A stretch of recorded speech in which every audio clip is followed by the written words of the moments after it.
मैं डॉक्टर भामा अग्रवाल आपके अपने यूट्यूब चैनल पर आपका स्वागत करती हूँ, अभिनंदन करती हूँ। आइए प्यारे बच्चों, आज हम राष्ट्र कवि रामधारी सिंह दिनकर द्वारा रचित कुरुक्षेत्र नामक प्रबंध काव्य का अध्ययन आरंभ करते हैं। यह प्रबंध काव्य 7 सर्ग में विभाजित है और हम आज उसके चौथे सर्ग का अध्ययन करेंगे।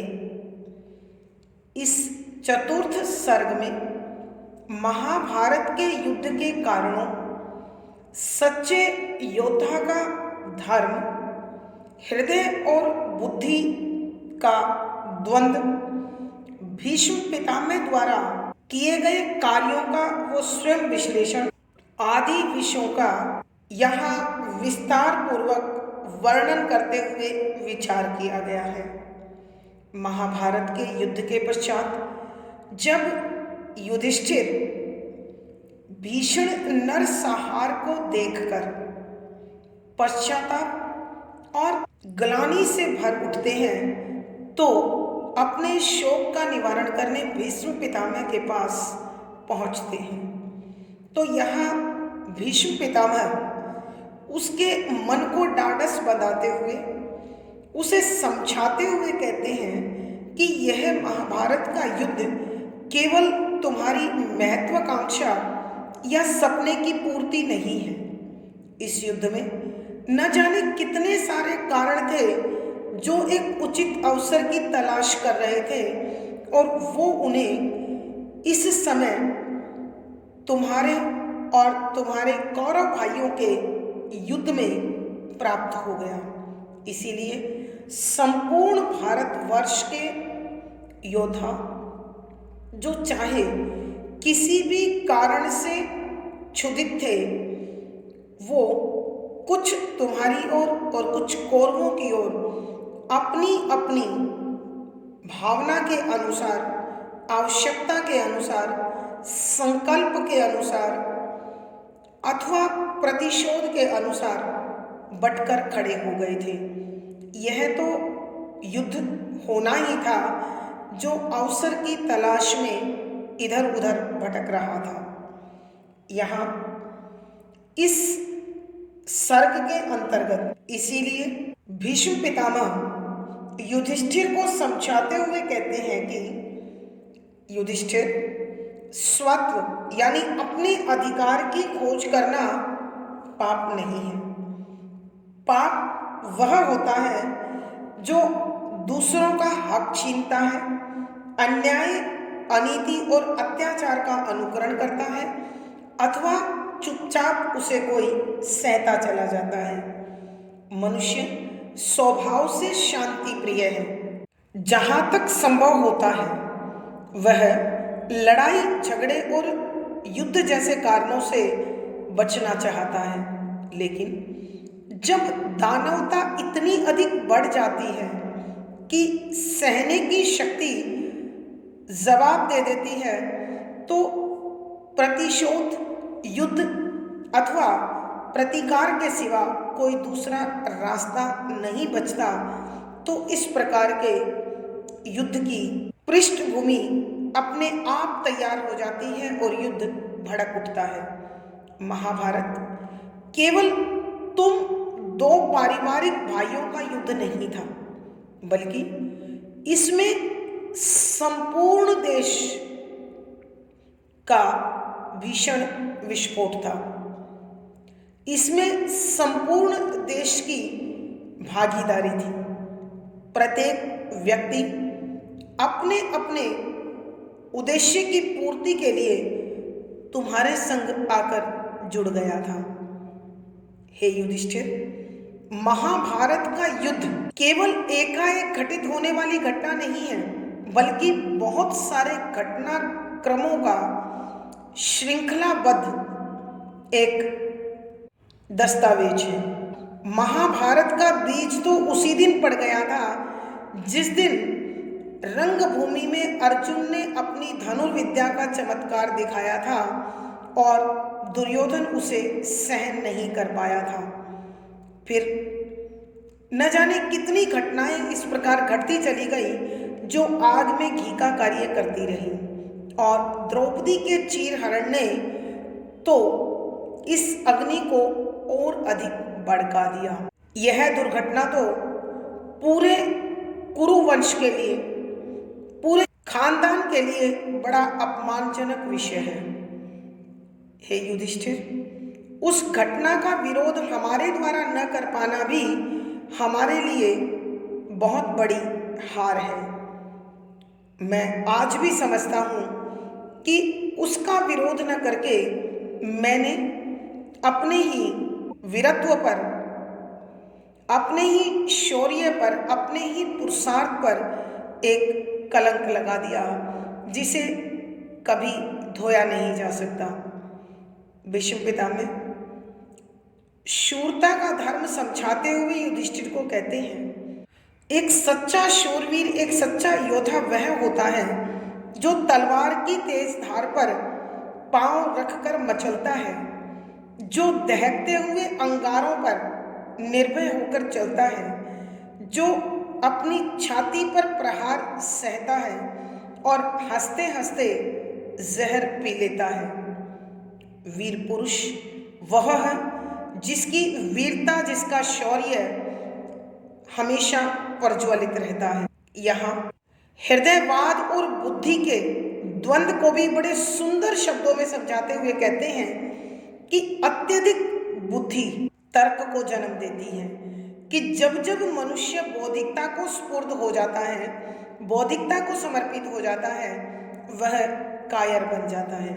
क्योंकि न्याय अन्याय, नीति अनीति, पाप पुण्य पर वह तर्क की उस सीमा तक पहुंच जाता है कि धीरे धीरे करके उसका जोश, उसका शौर्य कुंठित होता चला जाता है। इसलिए वो समय पर कोई फैसला नहीं ले पाता और जीवन में अंत तक अपमान झेलता रहता है। इसलिए मानव को अपने मन की शांति के लिए, जीवन में सफलता के लिए हमेशा बुद्धि और हृदय में तालमेल बनाकर चलना चाहिए। चौथे सर्ग के अंत में कविवर भीष्म पितामह के माध्यम से समझाते हैं कि धर्म और स्नेह दोनों में हमेशा तालमेल होना चाहिए। भीष्म पितामह अपने जीवन में इसी प्रकार का घटनाक्रम याद करते हुए बताते हैं कि मैं हमेशा कौरवों की सेवा करता रहा, क्योंकि हस्तिनापुर की गद्दी की रक्षा का मेरा संकल्प था। इसलिए मैंने हमेशा अपने धर्म का पालन किया और हृदय से प्यार मैं पांडवों को देता रहा। इसलिए कौरवों को मेरा शरीर और पांडवों को मेरा मन मिला। आज मैं तुम्हारी जीत से संतुष्ट हूँ कि मैं अपने धर्म और अपने हृदय दोनों से न्याय कर पाया। आइए बच्चों, अब हम इसी प्रकार के भावों से भरे इन पदों की व्याख्या आरंभ करते हैं। संख्या 13। सुधारों से स्वयं भगवान के जो जो चिड़े थे, निरपति वे क्रुद्ध हो एक दल में जा मिले थे। नहीं शिशुपाल के वध से मिटा था मान उनका, दुबक्कर था रहा धुंधवा द्विगुण अभिमान उनका। प्रसंग प्रस्तुत पद हमारी हिंदी की पाठ्य पुस्तक आधुनिक हिंदी कविता में संकलित राष्ट्रकवि रामधारी सिंह दिनकर द्वारा रचित प्रबंध काव्य कुरुक्षेत्र के चौथे सर्ग से लिया गया है। संदर्भ यहाँ महाराज युधिष्ठिर जब कुरुक्षेत्र के मैदान में महाभारत के युद्ध के समापन के बाद भीषण नरसंहार को देखते हैं, रोती बिलखती मानवता को देखते हैं और तड़फते हुए परिजनों को देखते हैं, तो उनका मन पश्चाताप और ग्लानि से भर उठता है। ऐसे में वो कर्म पथ से विमुख हो जाते हैं और वैराग्य धारण करने को तत्पर हो जाते हैं। जब अपनी इस मनोदशा के विषय में भीष्म पितामह के सामने विचार रखते हैं, व्यक्त करते हैं या उसे प्रस्तुत करते हैं, तो भीष्म पितामह उनके मन से पाप का बोझ कम करने के लिए, उनकी पीड़ा को कम करने के लिए और उन्हें पुनः कर्म पथ पर प्रेरित करते हुए समझाते हैं कि व्याख्या शब्दों के अर्थ साथ साथ सुधारों अर्थात अच्छे कार्यों से स्वयं खुद भगवान श्री कृष्ण के किए हुए जो राजा लोग चिढ़ गए थे, व्यथित थे, ईर्ष्या मन में पाले हुए थे, निरीपति राजा, वो सब क्रोधित होकर एक दल में जा मिले थे कि इस युद्ध के मैदान में दुर्योधन से जाकर मिल गए थे। नहीं था, महाराज शिशुपाल के वध नाश से मिटा समाप्त हुआ था। दुबक्कर था रहा धुंधलापन लिए हुए, जो स्पष्ट दिखाई नहीं दे रहा था। द्विगुण अर्थात दो गुना अभिमान, अहंकार। यहाँ भीष्म पितामह समझाने की कोशिश कर रहे हैं कि हे युधिष्ठिर, इस महाभारत के युद्ध का पूर्ण दायित्व तुम्हारा नहीं है और न ही दुर्योधन का है। इस युद्ध में भागीदारी देने वाला प्रत्येक राजा अपने निजी कारणों को पूर्ण करने के लिए तुम्हारे साथ जुड़ा था। यहाँ चिढ़ने वालों के या ईर्ष्या द्वेष रखने वालों के या बदला लेने वाले लोगों के क्रम का उल्लेख करते हुए कविवर भीष्म पितामह के मुख से कहलवा रहे हैं, सुधारों के स्वयं भगवान से जो जुड़े थे, कि स्वयं प्रभु श्री कृष्ण ने समाज में फैली अनेक ऐसी परंपराएं, ऐसी रूढ़ियां जो जीवन पर, सामाजिक ढांचे पर और राष्ट्र हित में बाधक बनी हुई थी, स्वयं प्रभु श्री कृष्ण ने उनके स्वरूप को, उस परंपरा को बदलने की कोशिश की और इस बदलाव से अनेक राजा महाराजा उनसे क्रोधित हो गए, चिढ़ गए। निरपति वे क्रुद्ध होकर एक दल में जा मिले थे कि ये क्रोधित होने वाले सारे के सारे राजा उनके प्रतिपक्ष अर्थात दुर्योधन के साथ जाकर मिल गए थे। नहीं शिशुपाल के वध से मिटा था मान उनका, कि शिशुपाल को उसकी गलती की सजा देते हुए जब प्रभु श्री कृष्ण ने उनका वध कर दिया, तो भी इन अभिमानी और परंपरावादी राजाओं का अभिमान नष्ट नहीं हुआ, अहंकार समाप्त नहीं हुआ। दुबक्कर था रहा द्विगुण अभिमान उनका, कि वो कुछ समय के लिए दब गया था, छिपकर बैठ गया था, जो उनके मन का धुंधला अहंकार था। अर्थात कवि के कहने का भाव यह है कि शिशुपाल के वध ने उनके हृदय में एक भय, एक डर को जन्म तो दे दिया था, लेकिन इतना होने पर भी वो श्री कृष्ण के वास्तविक स्वरूप को नहीं पहचान पाए और अपने मन में ईर्ष्या और जलन को समेटकर प्रभु श्री कृष्ण से बदला लेने के लिए अवसर की तलाश करने लगे, मौका ढूंढने लगे, और वह मौका महाभारत के युद्ध ने उन्हें प्रदान किया।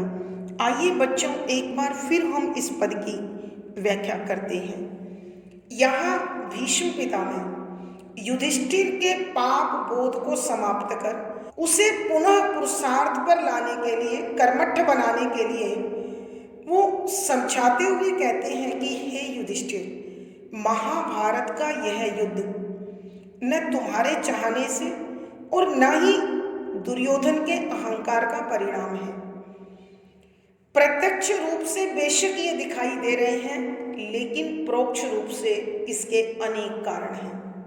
उन कारणों का वर्णन करते हुए बताते हैं, सुधारों के स्वयं भगवान के जो जो चिड़े थे, कि भगवान श्री कृष्ण ने अनेक ऐसी रूढ़ियां, अनेक ऐसी अनर्गल प्रथाओं, परंपराओं का नाश करने के लिए कोशिश की, और उनके इन प्रयासों के कारण जो परंपरावादी और अहंकारी राजा थे वो चिढ़ गए। परिणाम ये हुआ कि वो अपने हृदय में श्री कृष्ण के प्रति प्रतिशोध, बदला लेने की भावना को समेट कर बैठ गए। नृपति वे क्रुद्ध होकर एक दल में जा मिले थे कि वो सब के सब श्री कृष्ण से चिढ़े हुए राजा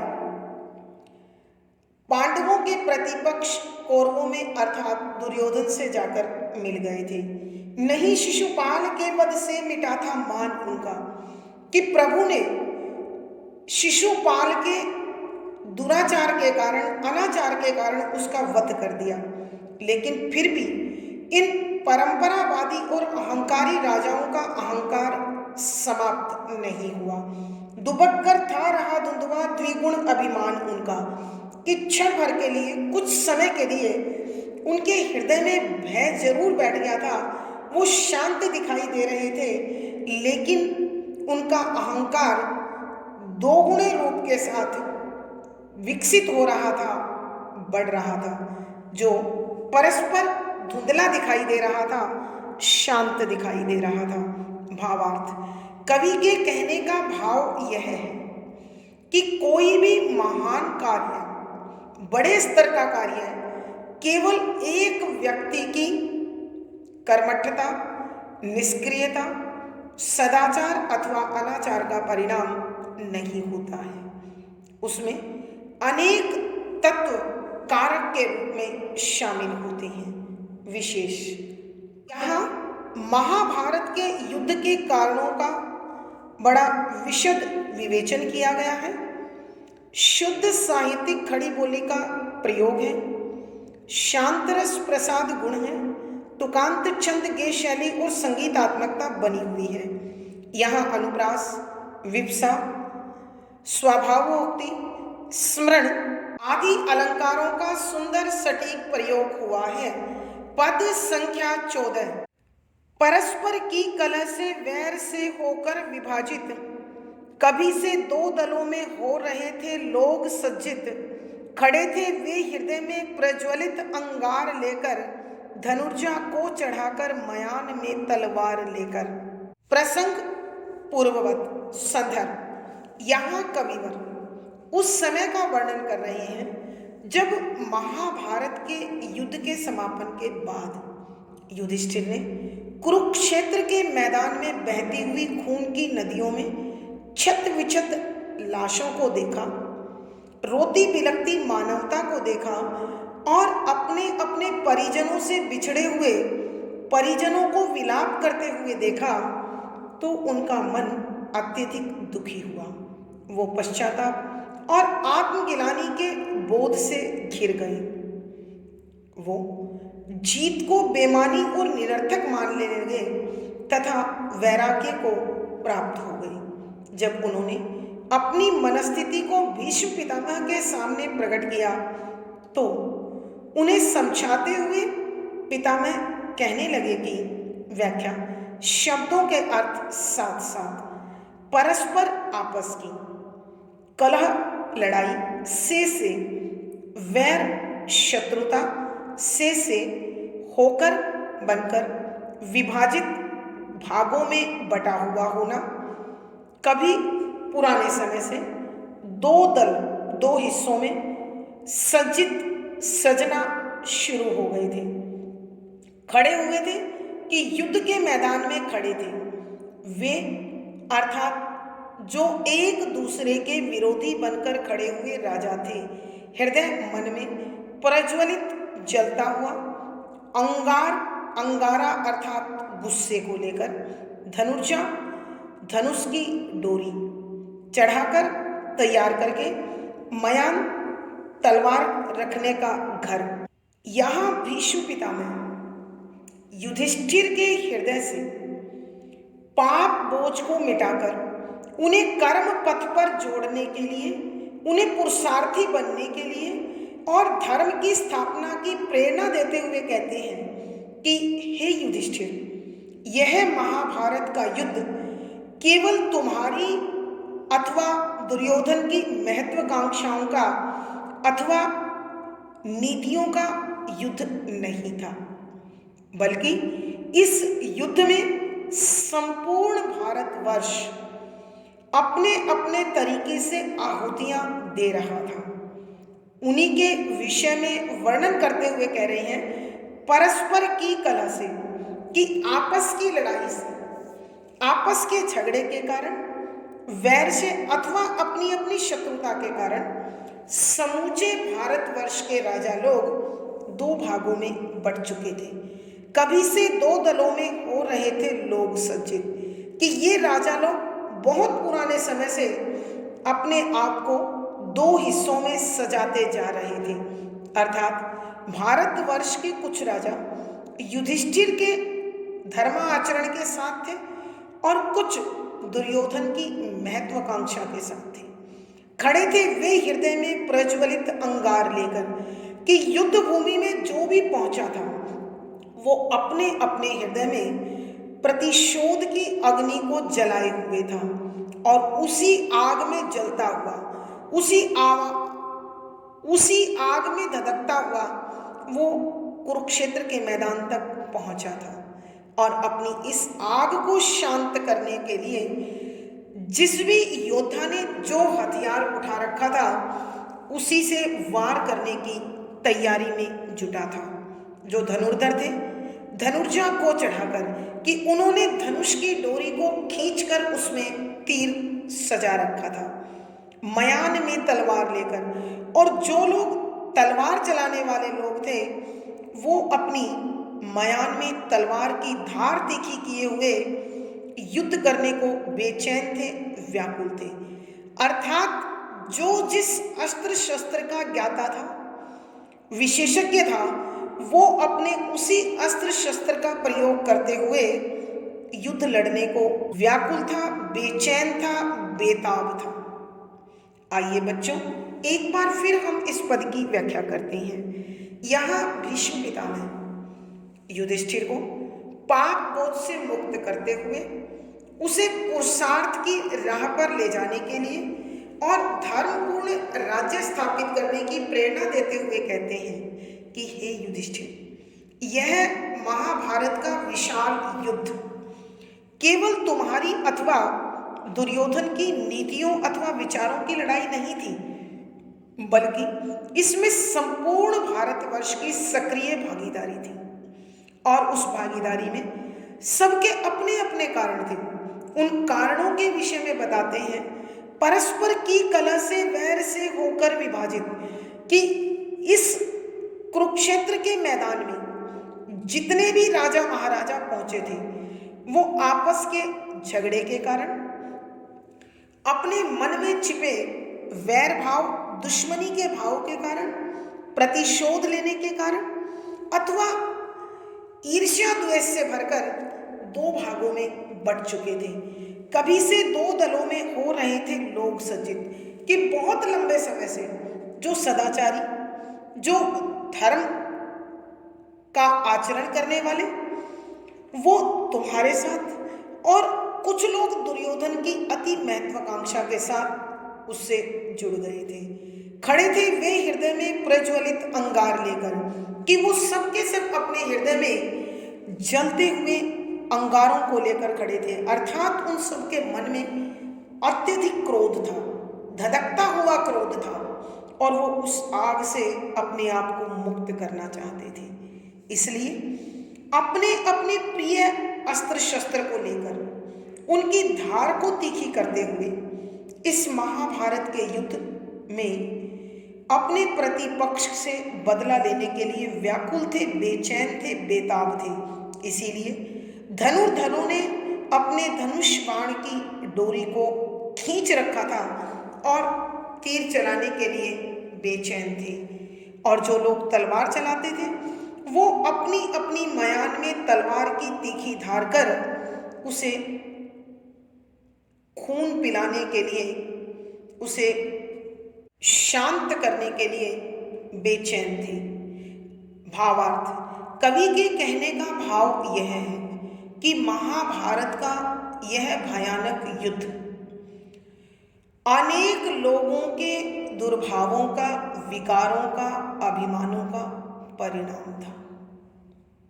विशेष, यहाँ कवि महाभारत के युद्ध के कारणों पर बड़ा विशद विवेचन और विश्लेषण प्रस्तुत कर रहे हैं। शुद्ध साहित्यिक खड़ी बोली का प्रयोग है।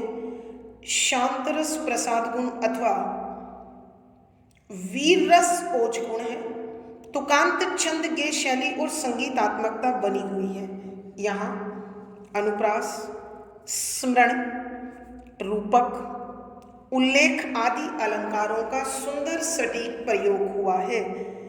पद संख्या 15, था रह गया हलाहल का यदि कोई रूप अधूरा, किया युधिष्ठिर उसे तुम्हारे राजसूय ने पूरा। प्रसंग पूर्ववत। संदर्भ, यहाँ जब भीष्म पितामह के पास युधिष्ठिर दुखी मन से, आहत मन से पहुंचते हैं, क्योंकि कुरुक्षेत्र के मैदान में बहती हुई खून की नदियां, उनमें अंग भंग हुए योद्धा, चील कौवों की मंडराहट, परिजनों से बिछड़े हुए परिजनों का विलाप, रोती बिलखती मानवता ने उनके मन को वैराग्य से भर दिया था और वो पश्चाताप और आत्मग्लानि की आग में जलते हुए भीष्म पितामह के निकट पहुंचे थे। तब भीष्म पितामह उन्हें समझाते हुए कहते हैं कि व्याख्या, शब्दों के अर्थ साथ साथ। था बाकी, रह गया शेष, हलाहल जहर विष, का यदि कोई रूप अधूरा, रूप तरीका, अधूरा बाकी, किया कर दिया युधिष्ठिर, हे युधिष्ठिर उसे तुम्हारे, कि तुमने जो किया राजसूय, एक प्रकार का संपूर्ण राष्ट्र को एक छत्र के नीचे लाने के लिए किए जाने वाला महायज्ञ। यहाँ भीष्म पितामह युधिष्ठिर को महाभारत के युद्ध के बाद पाप बोध से मुक्त करते हुए उसे कर्मठता और पुरुषार्थ की राह पर लाने के लिए, धर्म की स्थापना की प्रेरणा देने के लिए समझाते हुए कहते हैं कि हे युधिष्ठिर, यह महाभारत का भीषण नरसंहार, यह जनधन की महाहानि केवल तुम्हारी अथवा दुर्योधन की नीतियों का परिणाम नहीं है, बल्कि इसमें संपूर्ण भारतवर्ष की भागीदारी है। हे युधिष्ठिर, बहुत लंबे समय से अनेक राजा महाराजा अपने मन में प्रतिशोध का जहर भरे हुए इस युद्ध भूमि में पहुंचे थे और था रह गया हलाहल का यदि कोई रूप अधूरा, कि लोगों की इस ईर्ष्या को भड़काने का, इस जलन को बढ़ाने का यदि कोई तत्व थोड़ा बहुत बाकी था, तो वो किया युधिष्ठिर उसे तुम्हारे राजसूय ने पूरा, कि तुम्हारा जो राजसूय यज्ञ था, यह जो तुमने यज्ञ किया था, इसने बची कुची कमी भी पूरी कर दी। क्योंकि विपक्षी दल के लोगों ने जब इस यज्ञ के विषय में सुना या इसके विषय में जाना, तो उन्हें इसे अपनी स्वतंत्रता पर अंकुश समझा, इसे तुम्हारी दास्ता समझा और इस प्रकार यह प्रतिशोध की आग इस यज्ञ में आहुति का काम करने लगी और यह पूरे आवेश के साथ, पूरे वेग के साथ, प्रचंड रूप के साथ जलने लगी। इसलिए तुम्हारे राजसूय के यज्ञ ने राजाओं के मन में जो ईर्ष्या की आग सुलग रही थी, उसे भड़का दिया, उसमें घी डालने का कार्य किया। आइए बच्चों, हम एक बार फिर इस पद की व्याख्या करते हैं। यहाँ भीष्म पितामह युधिष्ठिर को पाप बोध से मुक्त करते हुए उसे वैराग्य की बजाय कर्म के पथ पर लाने के लिए धर्म की स्थापना की प्रेरणा देते हुए कहते हैं कि हे युधिष्ठिर, यह महाभारत का प्रचंड युद्ध केवल तुम्हारी और दुर्योधन की नीतियों, विचारों अथवा महत्वाकांक्षाओं का परिणाम नहीं है, बल्कि इसमें संपूर्ण भारतवर्ष की भागीदारी है। हे युधिष्ठिर, बहुत लंबे समय से अनेक कारणों से प्रतिशोध की आग अपने हृदय में संजोए हुए जो राजा महाराजा बड़े पुराने समय से दो भागों में विभाजित हो चुके थे, अब यदि थोड़ा बहुत विष उनके हृदय में बाकी था, थोड़ी बहुत ईर्ष्या और जलन बाकी थी, तो वो तुम्हारे राजसूय यज्ञ ने पूरी कर दी। अर्थात तुमने राजसूय यज्ञ की स्थापना इसलिए की कि संपूर्ण भारतवर्ष एक छत्र के नीचे आकर सुरक्षित हो जाए और एकता के सूत्र में बंध जाए। लेकिन परंपरावादी और अहंकारी राजाओं ने इसे अपना अपमान समझा, अपनी दास्ता समझा और तुम्हारी बढ़ती हुई ताकत उन्हें सहन नहीं हुई। अतः इस राजसूय यज्ञ ने उनके हृदय में प्रतिशोध का जो यज्ञ जल रहा था उसमें आहुति डालने का काम किया, घी डालने का काम किया और यह प्रचंड अग्नि कुरुक्षेत्र के मैदान में महाभारत के युद्ध के रूप में जलने लगी। भावार्थ, कवि के कहने का भाव यह है कि हर बड़े कार्य के अनेक कारण होते हैं और वो कारण कभी सार्वजनिक और कभी निजी होते हैं। विशेष यहाँ महाभारत के युद्ध में राजसूय यज्ञ एक महत्वपूर्ण तत्कालीन कारण के रूप में उभर कर आया था। यहाँ कवि ने उसी का वर्णन किया है। शुद्ध साहित्यिक खड़ी बोली का प्रयोग है, वीर रस ओज गुण है, तुकांत छंद गे शैली और संगीतात्मकता बनी हुई है। यहाँ अनुप्रास, स्मरण, रूपक आदि अलंकारों का सुंदर सटीक प्रयोग हुआ है। पद संख्या 16, इच्छा नर की और फल देती उसे नियति है, फलता विष पीयूष वृक्ष में अकथ प्रकृति की गति है। प्रसंग पूर्ववत संदर्भ, यहाँ महाभारत के युद्ध के समापन के बाद जब युधिष्ठिर ने कुरुक्षेत्र के मैदान में भीषण नरसंहार देखा, रोती बिलखती मानवता को देखा, परिजनों से बिछड़े हुए असहाय विवश बिलखते हुए परिजन देखे, तो उनका मन पश्चाताप और आत्मगिलानी से भर गया। अतः वो कर्मठता को त्याग कर जीत का आनंद मनाने की बजाय वैराग्य को प्राप्त हो गए और अपनी इस मनस्थिति को जब भीष्म पितामह के समक्ष प्रस्तुत किया तो उन्होंने अर्थात भीष्म पितामह ने युधिष्ठिर को समझाते हुए बताया कि संसार में मानव की इच्छा और भावना अलग चीज होती है, लेकिन उसका अन्य लोग क्या अर्थ निकालते हैं वो एक अलग तत्व है। यह प्रकृति का बड़ा अद्भुत नियम है कि जहाँ विष होता है वहीं अमृत होता है, जहाँ फूल होते हैं वहाँ कांटे भी होते हैं। तो इसलिए अपने दृष्टिकोण को बदलने की प्रेरणा देते हुए कविवर लिखते हैं कि व्याख्या, शब्दों के अर्थ आवश्यकता के अनुसार इच्छा भावना नर मनुष्य की और दूसरी और फल दूसरा ही परिणाम नियति भाग्य देती है। फलता विकसित होता है, विष जहर, पीयूष अमृत, वृक्ष पेड़ में, अकथ जिसे कहा ना जा सके, बताया ना जा सके, जिसका वर्णन न किया जा सके, प्रकृति प्रकृति का स्वभाव नैसर्गिक स्वाभाविक। यहाँ भीष्म पितामह युधिष्ठिर को समझाते हुए कहते हैं कि कि हे युधिष्ठिर, मनुष्य अपनी अलग इच्छाओं से कार्यों को करता है। वो किसी भी कार्य को करते हुए अपने मन की भावनाओं को अलग रूप में संजोता है और उन्हें पूर्ण करने की कोशिश करता है, लेकिन भाग्य उसका कुछ और ही परिणाम देता है, क्योंकि कोई भी कार्य निजी हो सकता है, परिणाम कभी भी निजी नहीं होता है।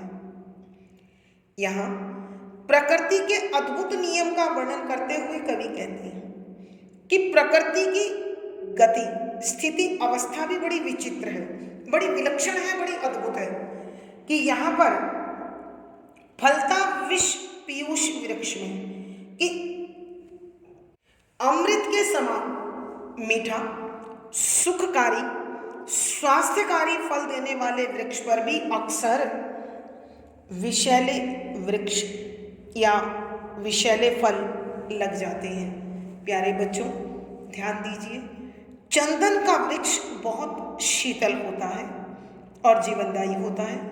उस पर हमेशा सर्प लिपटे रहती हैं। तो यहाँ भीष्म पितामह युधिष्ठिर को कुछ इसी प्रकार के भाव समझाते हुए कहते हैं कि हे युधिष्ठिर, मानव अपने मन की कल्पनाओं में सर्व कल्याण की भावना संजोता है और उसी भावना के आधार पर कार्य करता है। तुमने भी राजसूय यज्ञ को संपूर्ण भारतवर्ष को एकता के सूत्र में बांधने के लिए, मानवता के कल्याण के लिए, धर्म की स्थापना के लिए किया था, जबकि प्रतिपक्षी राजाओं ने इसे अपना अभिमान समझा, इसे अपना अपमान समझा, अपनी दास्ता समझा और अपने स्वाभिमान का नाश समझा। तो इसी प्रकार इस संसार में मनुष्य की इच्छा कुछ और होती है और ईश्वर अथवा भाग्य उसे अलग ही परिणाम देता है। अर्थात कहने का भाव यह है कि कार्य मनुष्य के निजी होते हैं, लेकिन परिणाम उसका सार्वजनिक होता है। कभी वो प्रत्यक्ष और कभी परोक्ष रूप से सबके जीवन को प्रभावित करता है। अब कवि प्रकृति के अद्भुत नियम का वर्णन करते हुए कहते हैं, फलता विष पीयूष वृक्ष में अकथ प्रकृति की गति है, कि इस संसार की, इस प्रकृति की गति बड़ी अद्भुत है, विलक्षण है, अनोखी है, विषम है, कि अक्सर अमृत के समान मीठे, स्वास्थ्यवर्धक, कल्याणकारी फल देने वाले वृक्षों में भी जहरीले फल लग जाते हैं और वो जीवन का नाश कर देती है। अर्थात मैं आपका ध्यान ले जाना चाहती हूँ चंदन के उस वृक्ष की ओर, जहाँ चंदन अत्यंत शीतल होता है, सुखकारी होता है, स्वास्थ्यवर्धक होता है, लेकिन उस वृक्ष पर हमेशा नाग, सर्प लटके रहते हैं। भावार्थ, कवि के कहने का भाव यह है, जब जब मानव के मन में ईर्ष्या और द्वेष की आग जलती है तो वह भले बुरे, गुण अवगुण, उचित अनुचित की पहचान खो बैठता है और हमेशा विरोध का अपना उद्देश्य निर्धारित कर लेता है।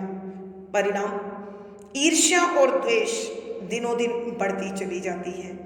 विशेष यहाँ कवि ने महाभारत के युद्ध के कारणों का बड़ा विश्लेषणात्मक विवेचन प्रस्तुत किया है। शुद्ध साहित्यिक खड़ी बोली का प्रयोग है, शांत रस प्रसाद गुण है, तुकांत छंद गेय शैली और संगीतात्मकता बनी हुई है। यहाँ अनुप्रास, विप्सा, विरोधाभासी आदि अलंकारों का सुंदर सटीक प्रयोग हुआ है। आज की कक्षा में प्यारे बच्चों इतना ही। अगली वीडियो में फिर मुलाकात होगी। पिछली वीडियो का लिंक आपको डिस्क्रिप्शन बॉक्स में मिल जाएगा। आशा है पढ़ा गया विषय आपको समझ में आ रहा है। आप अपने भाव व विचार कमेंट बॉक्स में लिखें। वीडियो को लाइक करें, शेयर करें और चैनल सब्सक्राइब करें। आपका दिन और जीवन मंगलमय हो, इसी शुभकामना के साथ आभार, धन्यवाद।